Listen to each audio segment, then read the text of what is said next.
नमस्कार, मैं हूं पूजा। प्योर पटना में आपका स्वागत है। आज है 9 अगस्त, दिन शनिवार। खबरों की ओर बढ़ने से पहले आप सभी को भाई बहन के इस पावन पर्व रक्षाबंधन की हार्दिक शुभकामनाएं। तो चलिए अब डालते हैं एक नजर आज की टॉप हेडलाइंस पर।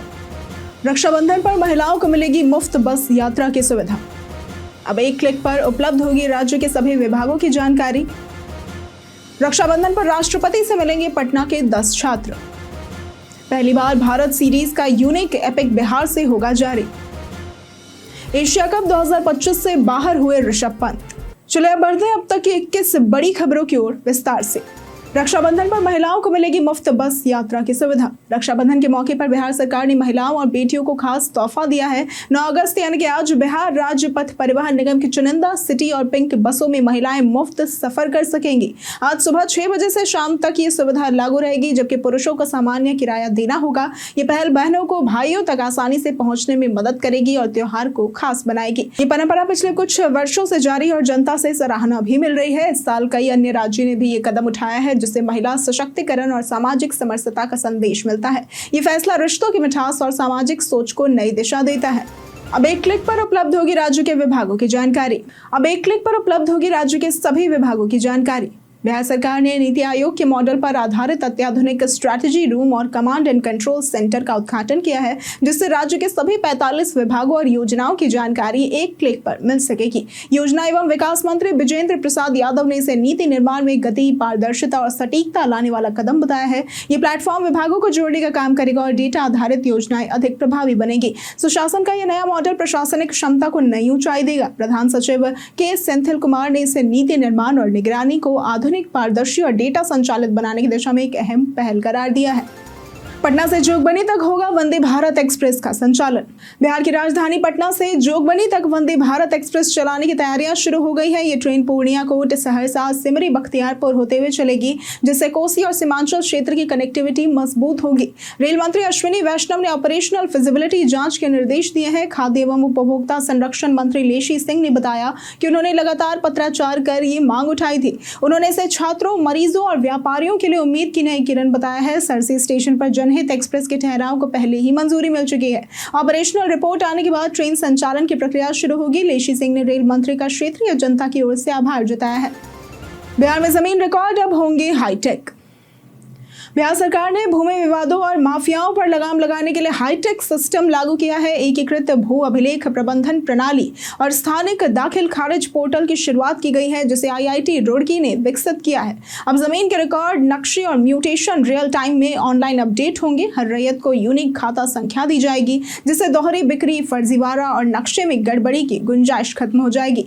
दाखिल खारिज, ई-मापी, भू संवर्धन और लगान भुगतान जैसे सारे काम एक ही पोर्टल पर होंगे। दलालों और बाबुओं की भूमिका खत्म होगी और ये डिजिटल क्रांति जमीन से जुड़े विवादों को कम करेगी और पारदर्शिता व विश्वास बढ़ाएगी। पहली बार भारत सीरीज का यूनिक एपिक बिहार से होगा जारी। चुनाव आयोग बिहार विधानसभा चुनाव में कई नवाचारों की तैयारी में है। पहली बार भारत सीरीज का यूनिक एपिक यानी मतदाता पहचान पत्र बिहार से जारी होगा, जो पूरे देश में एक समान रहेगा। स्थान बदलने पर सिर्फ पता बदलेगा, एपिक नंबर वही रहेगा। मृत्यु पंजीकरण डेटा से मृतकों के नाम मतदाता सूची से हटाए जाएंगे। नए एपिक के लिए 15 दिनों में आपूर्ति सुनिश्चित की जाएगी और इसकी ट्रैकिंग SMS के जरिए होगी। मतदाता पर्ची को अधिक स्पष्ट बनाया जाएगा। प्रचार बूथ अब 100 मीटर की दूरी पर लगाए जा सकेंगे। इसके साथ ही 1200 मतदाता पर एक बूथ बनेगा। शहरी क्षेत्र में अपार्टमेंट या कॉलोनियों के भीतर मतदान केंद्र बनाने की योजना है, ताकि मतदान प्रतिशत बढ़ सके। विधानसभा चुनाव के लिए सख्त तैयारियां हुई शुरू। मुख्य सचिव अमृतलाल मीणा ने बिहार में आगामी विधानसभा चुनाव को लेकर संवेदनशील बूथों के लिए विशेष रणनीति बनाने का निर्देश दिया है। सभी बूथों पर शुद्ध पेयजल, शौचालय, बिजली, रैंप, शेड, साइनेज जैसी न्यूनतम सुविधाएं सुनिश्चित करने को कहा गया है। बालू माफियाओं पर निगरानी और कार्रवाई मिशन मोड में करने और अनुमंडलीय पुलिस पदाधिकारियों के साथ बैठक का निर्देश दिया गया है। बैठक में DGP, CEO सहित वरिष्ठ अधिकारी मौजूद रहे। मुख्य सचिव ने चेक पोस्ट पर आधुनिक निगरानी व्यवस्था, जिला कंट्रोल रूम की तत्परता, जघन्य अपराधों पर कड़ी कार्रवाई, फरार आरोपियों पर गैर जमानती वारंट और थानों में गुंडापंजी के नियमित जांच का आदेश दिया है। DGP ने पुराने आपराधिक तत्वों की निगरानी और अवैध कारतूस मामलों की जांच पर बल दिया। अगस्त के अंत तक होगा पटना के साइंस सिटी का उद्घाटन।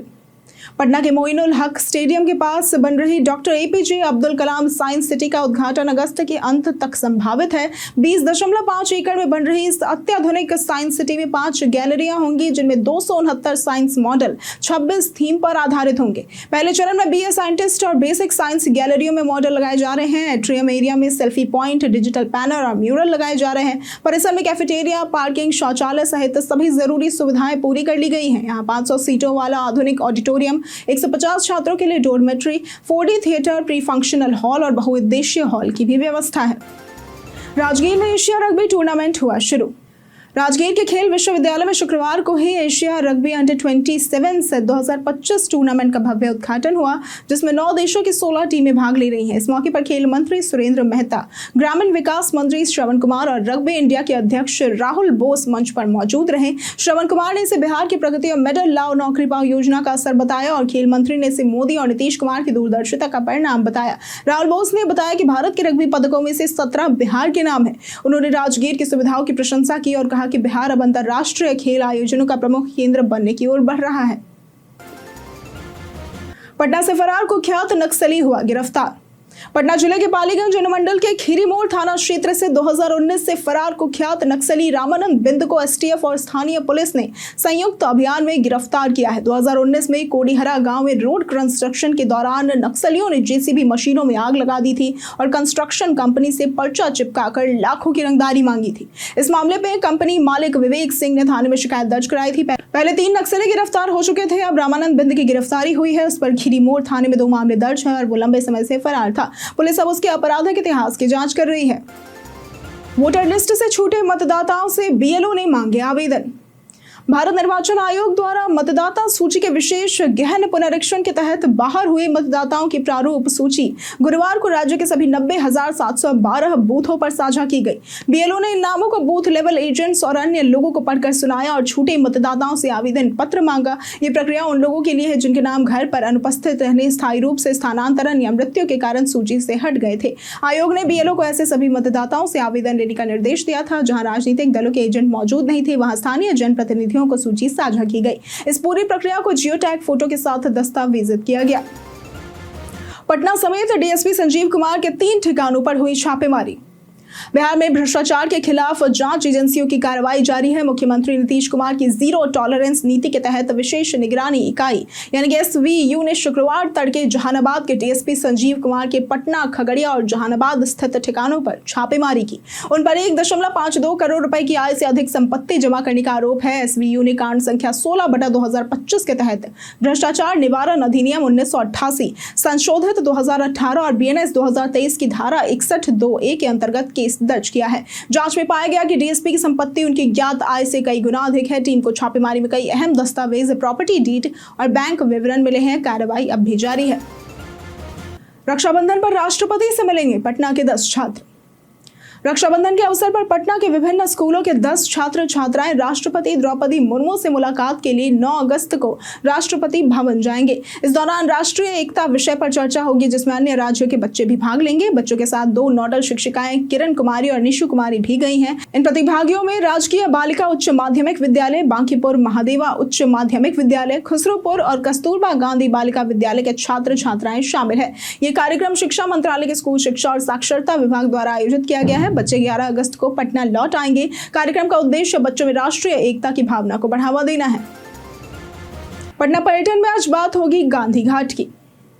पटना पर्यटन में आज हम बात करेंगे गांधी घाट की, जो बिहार में गंगा नदी का सबसे विकसित और पर्यटक अनुकूल घाट माना जाता है। आध्यात्मिक पर्यटन को बढ़ावा देने के उद्देश्य से बिहार सरकार हर शनिवार और रविवार यहां विशेष गंगा आरती का आयोजन करती है। यह आरती हरिद्वार और वाराणसी की तर्ज पर शुरू की गई थी, जिसके लिए पटना के पुजारियों को प्रशिक्षण भी दिया गया। इस भव्य अनुष्ठान में पुजारी दीप और धूप के साथ मंत्रों व भजनों की लय पर सुंदर सामूहिक नृत्य से भाव प्रदर्शन करते हैं, जो दर्शकों को आकर्षित करता है। गांधी घाट गंगा दियारा का प्रवेश द्वार भी है, जो पटना के किनारे स्थित कई नदी द्वीपों में से एक है और रोमांचक पर्यटन का एक प्रमुख केंद्र बनता जा रहा है।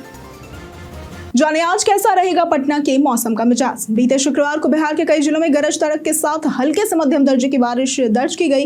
राज्य के 10 जिलों में बारिश दर्ज की गई है, जिसमें पटना का अधिकतम तापमान 33.3 डिग्री सेल्सियस और न्यूनतम तापमान 27.8 डिग्री सेल्सियस रहा। मौसम विभाग ने सीमांचल के जिलों पूर्णिया, कटिहार, अररिया और किशनगंज में अति भारी बारिश की आशंका जताते हुए अलर्ट जारी किया था। शनिवार को भी मौसम में बदलाव जारी रहेगा। राजधानी पटना समेत उत्तर बिहार के कई हिस्सों में बादल छाए रहने और बरसात की संभावना है। सीमांचल क्षेत्र में भारी बारिश का खतरा बना हुआ है। अब एक कॉल पे साफ होगी आपके रेलवे कोच से गंदगी। वाराणसी कैंट स्टेशन पर ट्रेनों से निकलने वाली कचरे के निस्तारण के लिए नई व्यवस्था शुरू की गई है। ट्रेनों के सफाई कर्मी और पेंट्री कार संचालक मोबाइल नंबर 7579000511 पर कॉल करके स्टेशन पर कूड़ा उठवाने की सूचना दे सकते हैं। इसके बाद स्टेशन पर तैनात सफाई कर्मी खुद आकर कूड़ा एकत्र करेगा। इस व्यवस्था की शुरुआत मंडल यात्रिक अभियंता दिवाकर वार्ष्णेय और IRCTC के स्टेशन ऑफिसर संजीव गुप्ता ने पंफलेट वितरित कर की है। ट्रेन कैंट स्टेशन पर पहुंचने से पहले कॉल करना अनिवार्य है। यह पहल गंदगी रोकने और पर्यावरण संरक्षण के उद्देश्य से की गई है। कार्यक्रम में कई अधिकारी और सफाई प्रबंधक उपस्थित रहे तथा यात्रियों को जागरूक भी किया गया। कई कारणों से दर्ज है भारत के इतिहास में आज की तारीख। 9 अगस्त 1971 को भारत पाकिस्तान मैत्री संधि पर हस्ताक्षर हुआ था। 2012 में भारतीय सेना ने 9 अगस्त 2012 को परमाणु हमला करने में सक्षम अग्नि-2 बैलिस्टिक मिसाइल का सफल परीक्षण किया था। 1893 में शिवपूजन सहाय का जन्म हुआ था। ये एक उपन्यासकार थे। 1937 में अभिमन्यु अनंत का जन्म हुआ था। ये हिंदी के प्रचलित साहित्यकार थे। 1974 में महेश बाबू का जन्म हुआ था। ये भारतीय फिल्म अभिनेता है। 1991 में हंसिका मोटवानी का जन्म हुआ था। ये भारतीय अभिनेत्री है। 1954 में अशोक दीवान का जन्म हुआ था। ये भारत के पूर्व हॉकी खिलाड़ी है। 1933 में मनोहर श्याम जोशी का जन्म हुआ था। ये आधुनिक हिंदी साहित्य के प्रसिद्ध गद्यकार, उपन्यासकार, व्यंग्यकार और पत्रकार भी थे। 9 अगस्त को ही भारतीय क्रांति दिवस अथवा अगस्त क्रांति दिवस के रूप में भी मनाया जाता है।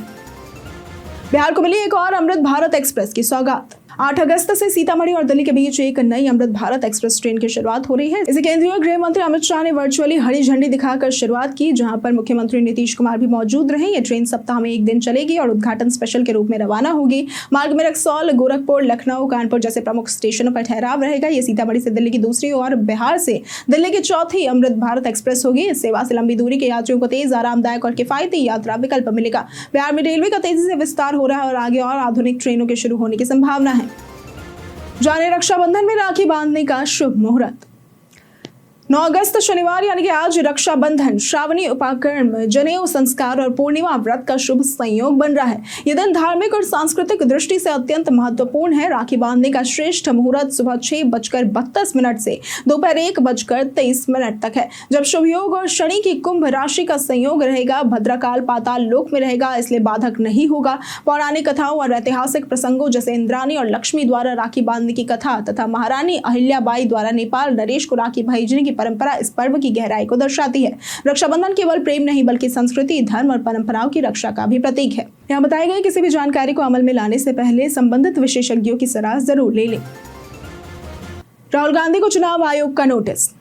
कर्नाटक के मुख्य निर्वाचन अधिकारी ने कांग्रेस सांसद राहुल गांधी को पत्र भेजकर मतदाता सूची में गड़बड़ी के आरोप पर शपथ पत्र मांगा है। राहुल गांधी ने आरोप लगाया था कि कर्नाटक में अयोग्य नाम जोड़े और योग्य नाम हटाए गए हैं। आयोग ने जवाब में बताया कि मतदाता सूची जन प्रतिनिधित्व अधिनियम 1950 और पंजीकरण नियम 1960 के तहत पारदर्शिता से तैयार की गई है। नवंबर 2024 में ड्राफ्ट और जनवरी 2025 में अंतिम सूची कांग्रेस को दी गई थी, लेकिन तब कोई आपत्ति नहीं आई। आयोग ने 9 अगस्त को दोपहर 1 से 3 बजे मुलाकात का समय भी तय किया है। इसके साथ ही झूठी जानकारी पर कानूनी कार्रवाई की चेतावनी भी दी गई है। पटना की फेमस पर्सनालिटी में बात होगी चंद्रगुप्त मौर्य की।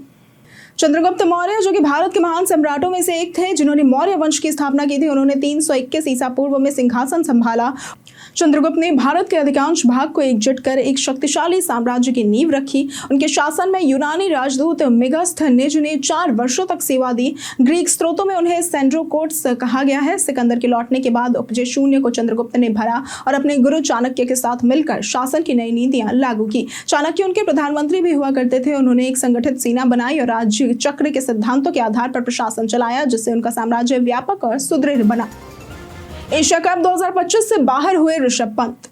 एशिया कप 2025 की शुरुआत 9 सितंबर से यूएई में होगी, लेकिन इससे पहले भारतीय टीम को बड़ा झटका लगा है। विकेटकीपर बल्लेबाज ऋषभ पंत चोट के कारण टूर्नामेंट से बाहर हो गए हैं। उन्हें इंग्लैंड के खिलाफ चौथे टेस्ट में पैर की उंगली में फ्रैक्चर हुआ था। इसके चलते वह न केवल एशिया कप बल्कि 2 अक्टूबर से शुरू होने वाली वेस्टइंडीज टेस्ट सीरीज में भी नहीं खेल पाएंगे। पंत की संभावित वापसी ऑस्ट्रेलिया दौरे पर हो सकती है, जहां 3 वनडे और 5 टी20 मैच खेले जाएंगे। यदि तब तक भी फिट नहीं हुए तो साउथ अफ्रीका के खिलाफ टेस्ट सीरीज में उनकी वापसी संभव है। भारत का पहला मैच 10 सितंबर को यूएई के खिलाफ होगा।